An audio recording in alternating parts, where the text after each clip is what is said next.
Hi guys, welcome back to my channel. It's Angela. And welcome back to hashtag Decan Walk 2023. We are now in, as of today, I want to say. Is it today? It's been a long week. Aquarius Decan 1. And I know absolutely nothing about Aquarius. Or the other cards that we're pulling today. So here's the wheel. And we are going into, where's it at?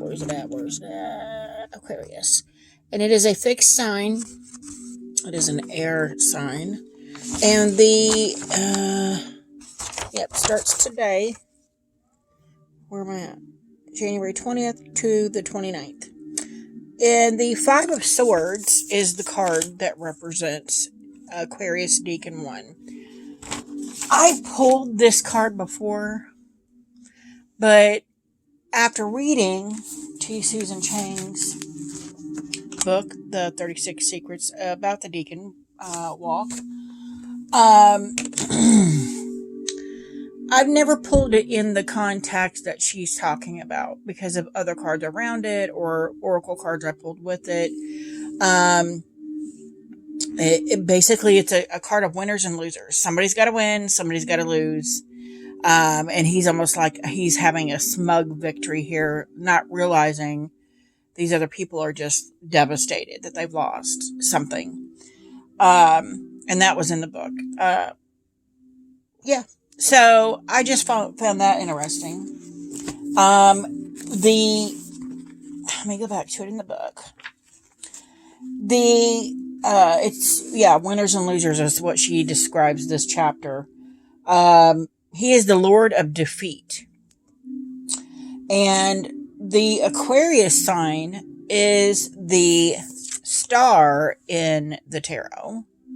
So that is the symbol for Aquarius right there. And it being an air sign, it's confusing to me because that looks like water. And then, of course, the star is in water. So I always assumed this was a water sign. But knowing Pisces is a water sign, and we're not that far from Pisces, I'm like, this can't be a water sign too. So I had to look it up before I did this video and make sure that it was in fact, air sign. Because if you notice that we started with Aries and it goes air, earth, fire, earth, air, water. I think that's how it's been going. Let's see. Yeah. So Pisces is the next one, and it will be the last one, thank God. And it is a water sign. So this is air. And I didn't grab my other card. I haven't done the video yet. And it is Venus in Aquarius. So that is representative of the Empress, which we know because we pulled the Empress before. And there is the symbol there for Venus. We have the Aquarius symbol here. And it keeps blurring out. But I just wanted to read you guys a couple things that I found interesting and the poem from the book. It says the takeaway: when you draw the Five of Swords, be on the lookout for impossible expectations and uncharitable thoughts directed at yourself or others. These specters are like hope, the star, turned against itself. And I found it interesting because when I first pulled these cards out and was looking at them, I almost feel like the star and the Empress are working together to get rid of the Five of Swords. But it's almost like the Five of Swords is blocking them. Once I've read the book, I was like, that's interesting. These specters are like hope, the star turned against itself. It is good to have dreams and aspirations, yes, but not when they give you a stress ulcer. Wherever this is unfairness, the Five of Swords rears its unprepossessing head. Feel guilty because you're not doing enough. Resentful because you're doing too much. That's Five of Swords territory. It's there wherever there are in-groups and pariahs, and wherever there is schadenfreude, gossip, envy, pretense, snark, FOMO. They all run on Five of Swords fuel. But it's not all terrible. The experiences encoded in this card teach us about risk. The elemental opposite of the Five of Swords is the Five of Pentacles. And one of my meanings for that is insurance. Every time we take a chance in the hopes of doing a bit better for ourselves, we embrace the Five of Swords. We look into a funhouse mirror and say, you know what? I'm going to do it anyway. And often as not, once we plunge into that icy water, those frigid skies so far out on the fringe of the weird, it's not nearly as bad as we feared. Tensely wounded, uneasy negotiating the subtle and constantly changing dynamics between individuals, the Five of Swords reminds me of W.H. Auden's unforgettable poem, The More Loving One. Although the poem is ostensibly about unrequited love, it is broadly applicable to all situations when the thing desired seems impossibly distant. If you, like me, exist in a state of chronic longing for an indefinable or even ever-changing something, a dose of Auden may help you to feel seen. So the poem is The More Loving One by W.H. Auden. Looking up at the stars, I know quite well that for all they care, I can go to hell. But on earth, indifference is the least we have to dread from man or beast. How should we like it were stars to burn, with a passion for us we could not return? If equal affection cannot be, let the more loving one be me. Admirer as I think I am of stars that do not give a damn, I cannot, now I see them, say I missed one terribly all day. We're all stars to disappear or die. I should learn to look at an empty sky and feel in total dark sublime, though this might take me a little time. So I'm sorry, I can't hardly see. So that was the poem. That was actually quite beautiful for Five of Swords. And I want to show you guys my Journey of the Sacred Bee. It's a Thoth-based deck. This is the Empress from that. And there's, of course, Venus. The Star. Gorgeous. And there's Aquarius symbol. And then we have the Five of Swords, or defeat, as it were, in this card. And then we have Aquarius in Venus. Now, I did want to show, because I never pull them out, and I got these decks specifically for the Decan to kind of navigate myself through it, but I never pull them. So I'm pulling out, this is from the, oh my gosh, Black Moon Astrology cards. This is the element of air. And the element of air is communicating, and I found that interesting because there almost seems to be a lack of in the Five of Swords. And then we have Aquarius, and the keyword for Aquarius is I know. And again, they're like, it's almost like the Star card. They've got the bucket up here, and they're doling out the water. Interesting. And then we have Venus, which is love.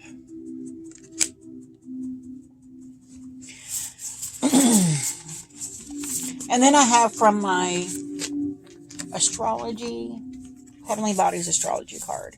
So I pulled out the fixed sign, because fixed just means it's well ensconced in that season. We're well into winter. It's not going to change from winter to fall, spring before Aquarius is over. So that's just what that means. And then it's stability, persistence, loyalty, and dependability. And I found that interesting for hearkening it back to the Five of Swords. I just found that interesting because that's none of the things that are normally in a Five of Swords. But you can, it's almost like the Five of Swords, just like the other fives in the deck. You can take them, you can tip the scale one way or another. You can be the non-loyal, unstable Five of Swords, or you can be the stable Five of Swords, if that makes any sense. And then I pulled Aquarius just to see what it looked like. It says originality, philanthropy, and progressive imaginings. Again, I don't know anything about the Aquarius. I rarely pull the Five of Swords. I don't pull the Empress that often, and I never pull the Star either. But what I found interesting is, just like with I think it was Capricorn 2, which, well, the devil was for all of them. Yeah, it was for all the Capricorn. Because it's the card that represents Capricorn in the tarot. I was pulling the devil. I've never pulled the devil card ever. And yet I was pulling it constantly prior to, like a week prior to us going into Capricorn. And then the week of us going into Capricorn. Same thing happened here. I never pulled the star card, and yet that's all I've been pulling for the last couple of weeks. So I found that interesting. It's almost like I'm gearing up for this energy of Aquarius, which I found interesting. And then we pulled Venus. It's beautiful. It's got the symbol here. Give and receive love, find value, and see beauty. And that's beautiful. And then I have the air card. It has all the zodiac signs that are air, which I think is cool. Never noticed that before. So that something told me to pull this deck out today, and that's probably why, because I'm starting to finally notice the balance between the Oracle and the Tarot. It says open mindset, objectivity, and learning. Interesting. So that's what I've got in the, I just found it interesting. And hold on just a second. Okay, I had to take the dog out. So let me just look here. I'm not as interested in this one as I am this one here. Maybe with the air. To see what the book says.